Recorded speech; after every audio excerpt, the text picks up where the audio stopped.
There's a lot of talk of stocking up on ammo over the last several years, and most people would argue a majority of the time it's been unaffordable, and even now it's pretty unaffordable for a lot of us just to just go out and stock up. So what I believe is 3 of the best ways to stock up on ammo. Now, before I get into it, I do want to take a moment and thank our sponsor, ES Power Drink, for not just supporting this channel, but like I was out here jogging a little bit ago and I got 30 pounds of, I got my gun, I got my phone, I got my laptop, I got my Bible, I got 2 other books, I got a bunch of odds and ends, and I thought, I've lost more than that,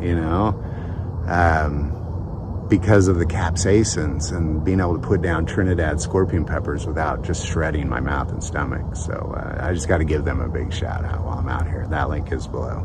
There's a lot of conversation about stocking up on ammo. Really over the last couple years. Like I remember probably 5 years ago, 6, I don't know, time kind of flies. I can't remember exactly, but when the 22 LR shortage was taking place, I stocked up, man, during the shortage. And I still have a ton, thousands of rounds of that same ammo that I picked up then. So, but it didn't really seem like I spent much money at all. So I want to take a moment and just talk about what I believe to be the 3 best ways to very affordably stock up on ammo. So there's a lot of variables here, and you're going to kind of have to plug in your own thoughts on some of this, but these are generalities for the most part. So we'll just get going.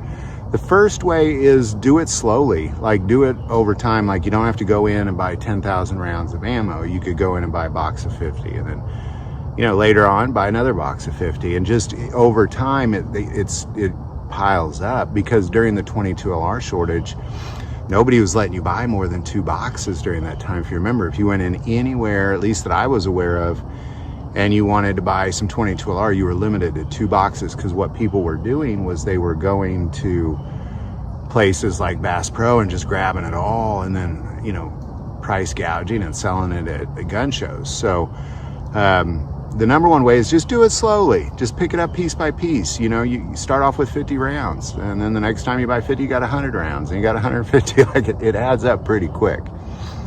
So just stock up a little bit at a time. Just buy a box here and there, a couple boxes here and there. All right, number 2 is try to pair guns with similar calibers.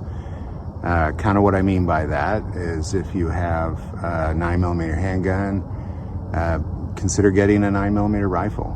I know there's a lot of variables there, but sometimes when you're just stocking up on one caliber and you have a lot of tools that can be used with that same caliber, I believe that's a good one.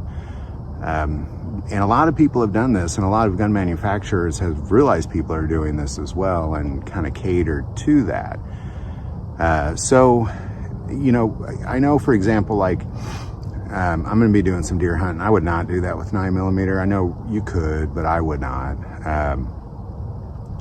So I have a deer rifle, so you can have like a deer rifle, but you're not out using that a lot. You're using that probably once or twice a year. Kind of take your primary weapons, the tools that you use on a regular basis that you practice with regularly, and try to combine the calibers in those, if that makes sense. All right, and finally, the third way is consider buying firearms with more affordable calibers. For example, I have a gun that I really like that's it takes the 7.5 FK, but goodness gracious, that's those things are like 60, 70 bucks a box. So that's not necessarily very realistic to just be like, all right, I'm just going to stock up on this thing.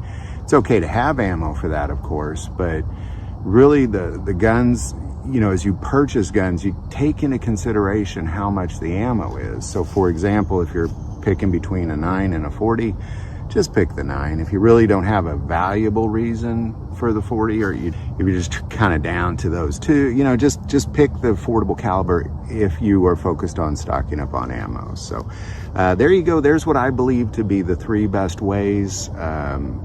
As far as just no matter what it is you're stocking up on, is take your time, box at a time. combine calibers into firearms, and consider some more affordable caliber firearms as well. You know, carrying around 22s and 22 rifles and such can go pretty far. So can that 9mm. So just think about that. All right. So there you go. There's my thoughts. Love to know what your thoughts are on any of this. Any tips you might have, definitely put that below. Do want to take a moment and say most people watch this channel, not subscribers. Click that subscribe button. Greatly increases the algorithm and our ability to get these messages out. That link is also below.